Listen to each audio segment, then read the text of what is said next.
영적인 멘토. 예, 참 놀라운 말씀이다 하는 것을 우리가 한번 볼 수 있는데요. 이 멘토에 대해서 우리가 조금 이야기를 나눠보도록 이렇게 하겠습니다. 예, 우리 먼저 잠언 11장 15절을 한번 읽어보고 우리 멘토에 대해서 이야기 잠깐 하도록 하겠습니다.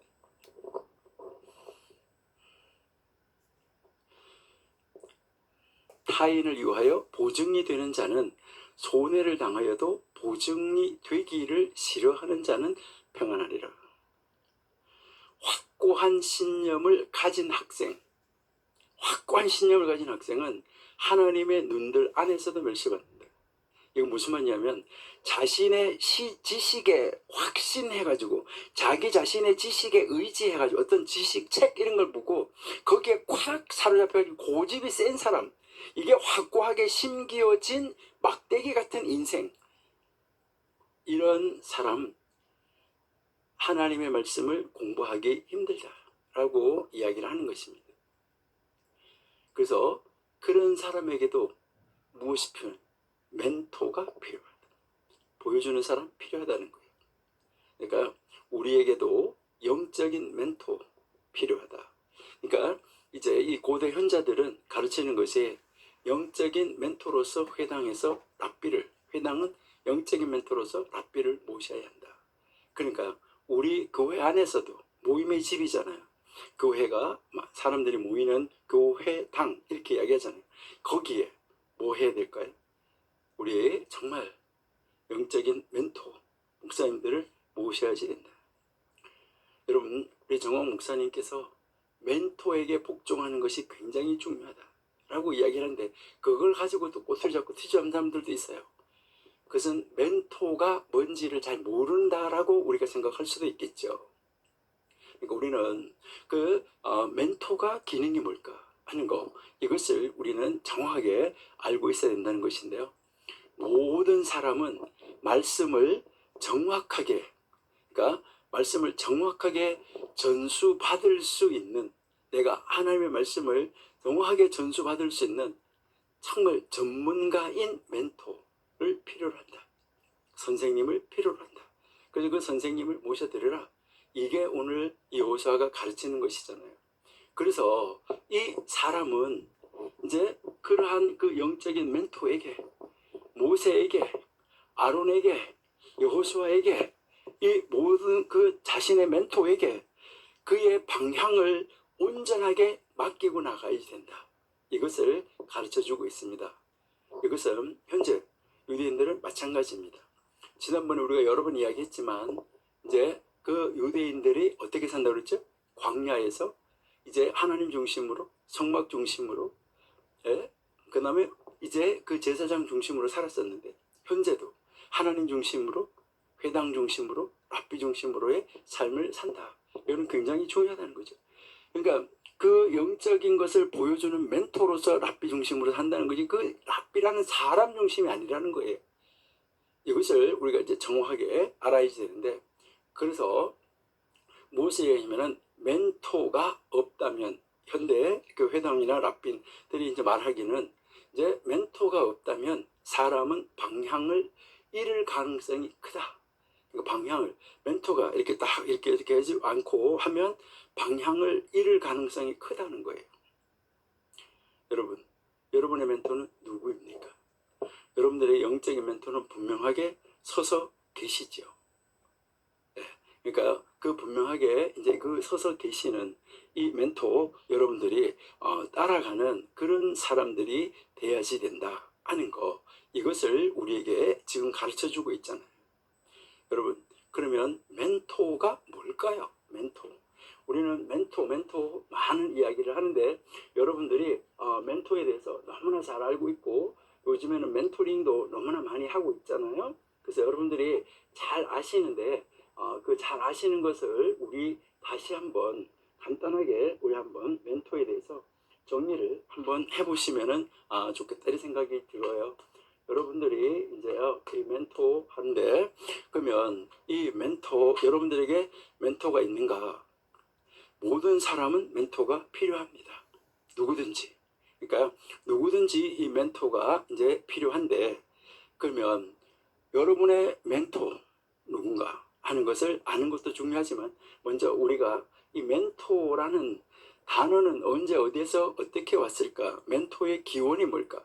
여러분이 잘 아시는데, 그 그리스 신화에 나오는 영웅 오디세이가 이제 이 트로이 전쟁에 나가는 길에 그의 아들 그 텔레마케스를 그 오디세이의 친구, 가장 친한 친구인 멘토에게 맡기는 이야기가 나오죠. 그러니까 그 사람 이름이에요, 그렇죠? 오디세이의 친구, 이제 그 이름, 사람 이름이 멘토인 것이죠. 그러니까 그 오디세이가 이제 그 전쟁에 나가면서 자기 아들 이 텔레마케스를 이제 그 친구 멘토에게 그 자기 아이를 잘 가르쳐 달라고, 잘 돌봐 달라고, 자기는 전쟁에 간다고 맡기고 가는 이야기잖아요. 이 여기서 이 오디세이가 그 자기 그 친구 멘토에게 내 아들의 선생님이 되어 달라는 거예요. 그렇게 부탁한 거예요. 그러면서 전쟁에서 내가 죽을지도 모른다고 생각하고 자기 자신의 아들을 돌보는 방법까지 이야기를 해줬어요. 그런데 이제 10년이 지난 다음에 이 오디세이가 돌아왔지요. 돌아와서 그 선생님이었던 사람, 멘토라는 선생님, 그러니까 그 친구의 이름을 따라서 멘토링이라는 단어가 거기서 나왔지요. 왜 그러냐면 이 멘토가, 오디세이의 그 친구 멘토가 자기 아들을 양육하고 키워놨는데 아버지 자기가 키운 것보다 훨씬 더 유능하게, 훨씬 더 잘, 그 오디세이가 기대했던 것 이상으로 너무 멋있게 잘 키워놨던 거예요. 그래서 거기에서부터 나온 단어가 멘토링이라는 단어가 나온 것이죠. 근데 이제 이 성경과 탈무드에서 말하는 성경 선생님, 그러니까 이거 우리가 지금 성경, 그 다음에 이 탈무드, 우리가 지금 미시나이 본문에서 아보트라는 고대 현대전의 잠언을 공부하고 있는데, 여기에서 말하는 성경 선생님은 멘토 이상입니다. 멘토 정도가 아니고 멘토 이상이라는 것입니다. 그러면 이 멘토 이상인데, 이 멘토보다 더 크다는 말인데, 이 성경 선생님은 훨씬 더 이제 이것이 큰데, 이 성경 선생님은 바로 무엇을 이야기하느냐? 여기에서 이제 제일 먼저 관계 형성입니다. 관계를 어떻게 형성합니까? 하나님과의 관계 형성, 그 다음에 이웃과의 관계 형성, 그러니까 이 모든 관계 형성을 어떻게 이루어가야 되는가 하는 거예요.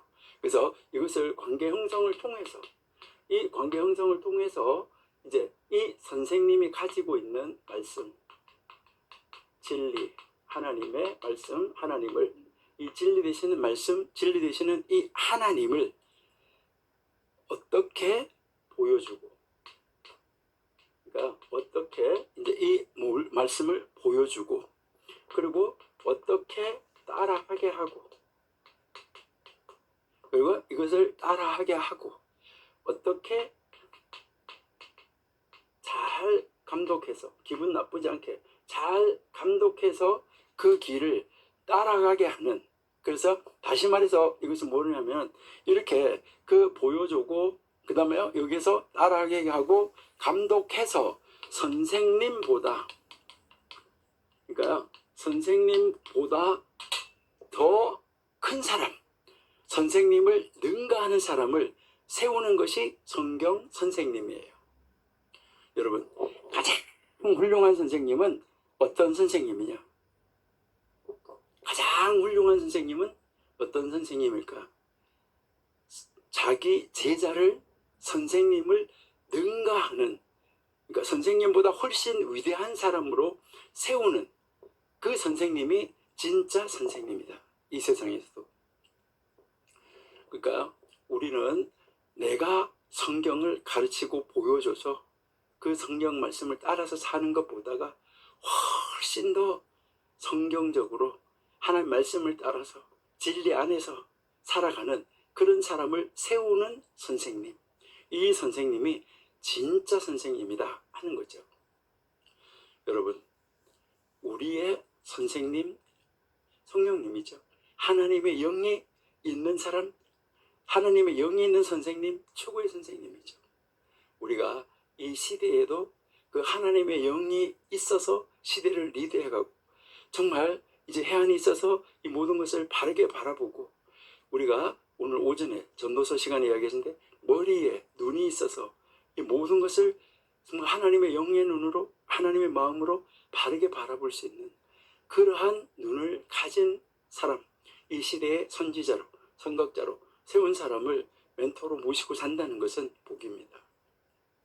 그러니까요, 우리 정광 목사님께서 멘토 되어주시겠다 이렇게 하는데, 여러분 목사님의 정말 멘토, 이제 여러분 멘티가 된다고 그러면 여러분들은 굉장히 복을 받은 것이다 라고 우리가 생각할 수 있습니다.